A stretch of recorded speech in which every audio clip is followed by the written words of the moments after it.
Bonjour à tous, j'espère que vous allez bien ce matin. Je suis très contente de vous retrouver pour un nouveau podcast magique. Et aujourd'hui, je vais vous parler de la fête de Brigitte, donc qui se célèbre le 2 février. Donc, bien sûr, cela correspond au sabbat d'Imbolc. Alors, certaines personnes célèbrent Imbolc le 1er février, mais la fête de Brigitte est le 2 février. Et personnellement, je célèbre toujours la fête de Brigitte, donc le 2 février.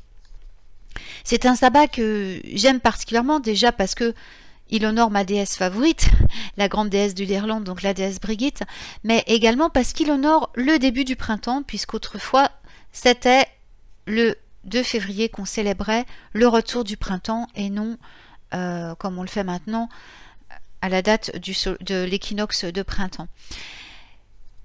Et il existe une très vieille coutume, là je vais vous parler particulièrement de deux petites coutumes qui sont vraiment chouettes, qui sont encore célébrées en Irlande et que je pratique moi-même, enfin pas la première, mais du moins la seconde, entre autres, pour le jour de Brigitte. Et c'est une coutume donc encore d'actualité dans certaines communautés irlandaises de nos jours. Les enfants habillaient une petite poupée de chiffon, parfois qu'ils fabriquaient même eux-mêmes et qu'ils ressortaient tous les ans. Et ils allaient de maison en maison pour collecter quelques sous. Donc quelques jours avant le jour de Brigitte, donc avant le 2 février, toutes les filles fabriquaient des croix de Brigitte et des poupées de chiffon. Donc je reviendrai sur la croix de Brigitte sur un autre podcast. Mais bon, ça commence à quand même être une coutume assez répandue et notamment dans les sabbats, on la fabrique de plus en plus au sabbat d'Imbolc, cette croix de Brigitte. Et c'est quelque chose que je continue à faire moi-même tous les ans.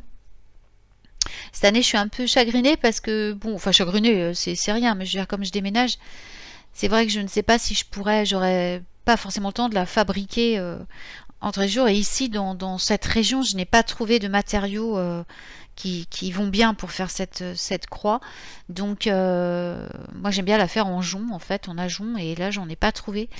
Donc, il faut que j'attende de remonter dans le nord pour trouver mes matériaux favoris, mais c'est pas grave, je reprendrai celle de cette année et puis voilà, enfin pas de cette année mais de l'année d'avant. Donc mais c'est vraiment une des traditions que j'adore faire, fabriquer cette croix de Brigitte. Voilà, c'est très méditatif et c'est vraiment une coutume qui me tient à cœur, quoi.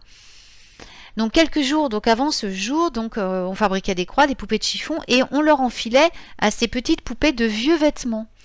Et chacune des petites filles, elle aussi, s'habillait de manière avec vraiment des vêtements usés, un peu voilà pour représenter des petites mendiantes, vous voyez. Et les poupées, elles étaient enveloppées de chiffon ou de vieux vêtements blancs. De préférence, c'était plutôt du tissu blanc. Puis ces petites filles sortaient deux par deux. Alors, il y a des garçons aussi qui venaient avec elles. La fabrication était plus réservée aux filles, mais les garçons pouvaient les accompagner. Et ils sortaient en général deux par deux et faisaient le tour de chaque maison afin de récolter quelques sous. Pardon. Alors, il arrivait que ces poupées soient fabriquées également, non pas en chiffon, mais en paille. Et donc, ensuite, on les enveloppait, on les enrubanait de linge blanc. Mais certaines même, pour les gens les moins fortunés, pouvaient être habillées avec de l'herbe. On prenait des herbes assez hautes et on enveloppait la poupée de paille ou la poupée de chiffon avec les herbes pour l'habiller.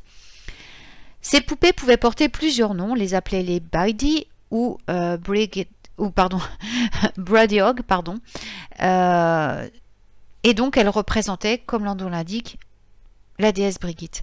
Les enfants faisaient le tour du village de porte en porte à la recherche de pièces, d'incense ou de tout ce que les gens voudraient bien leur donner.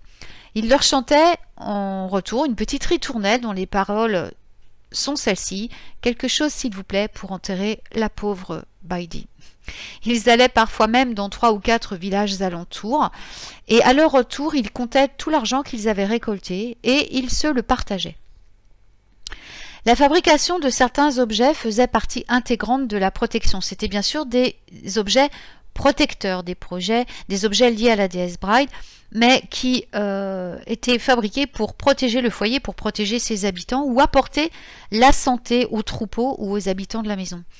Alors on fabriquait des chapeaux de jonc, des croix, donc la Bracket Cross, et cela impliquait des rituels assez spéciaux. Ensuite, ces croix sont placées sur le toit de la maison. C'est encore le cas aujourd'hui, c'est pour ça que je dis qu'elles sont placées. Et la croix est censée donc protéger la maison du tonnerre et du feu.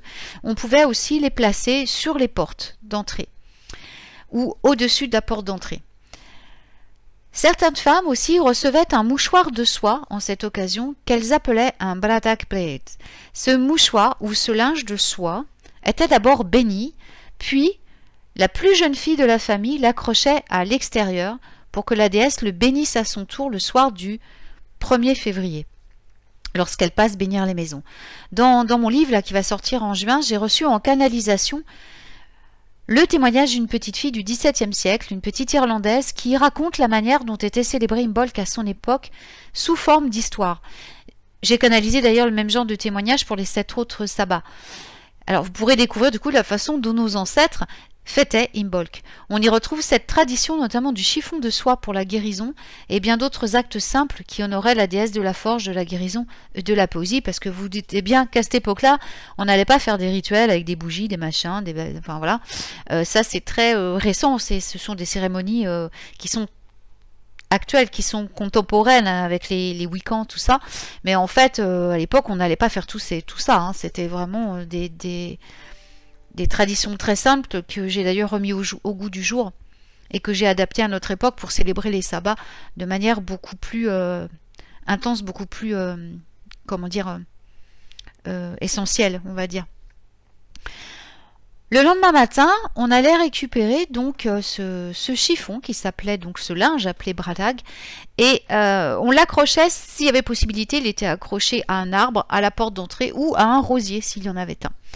Et la petite fille, donc, il avait déposé, alors s'il n'y avait pas de petite fille, bien sûr, c'est la femme du foyer qui allait le déposer. Et donc, le lendemain matin, la petite fille ou la femme allait rechercher ce chiffon, puis revenait frapper à la porte. Alors, quand c'était la femme, bien sûr, c'est le mari qui ouvrait. Quand c'est la petite fille, c'est la maman qui ouvrait. Donc, on frappait à la porte et la maman disait « Qui est là ?» Et la petite fille répondait « Je suis Brigitte ». La femme répondait alors en ouvrant la porte, 100 000 bienvenus à vous, Brigitte. La porte était ouverte, la jeune fille entrait avec le chiffon, et cela apportait la bénédiction de la déesse dans le foyer.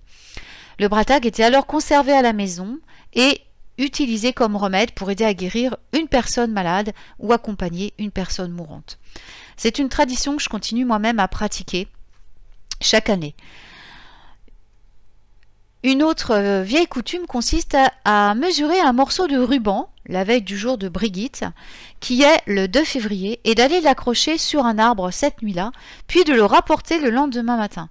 S'il mesurait la même longueur que la veille, il pouvait être utilisé comme remède contre un mal de tête.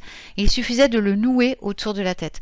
Certaines personnes croient encore fermement à ce rituel de guérison, et lorsqu'elles ont mal à la tête, elles mettent le bandage et guérissent immédiatement. Il y a un dicton qui dit que si le hérisson sort de son trou le jour de Brigitte, s'il voit son ombre, il rentrera, car il sait que l'hiver n'est pas encore fini, mais s'il ne la voit pas, il restera dehors, car il saura que l'hiver est terminé.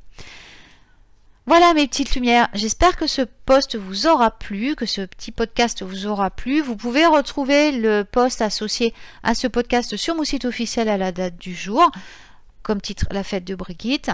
Et bien sûr, si vous avez aimé ce podcast, je vous invite à liker la vidéo, à la partager et également à vous abonner à ma chaîne si ce n'est pas encore fait.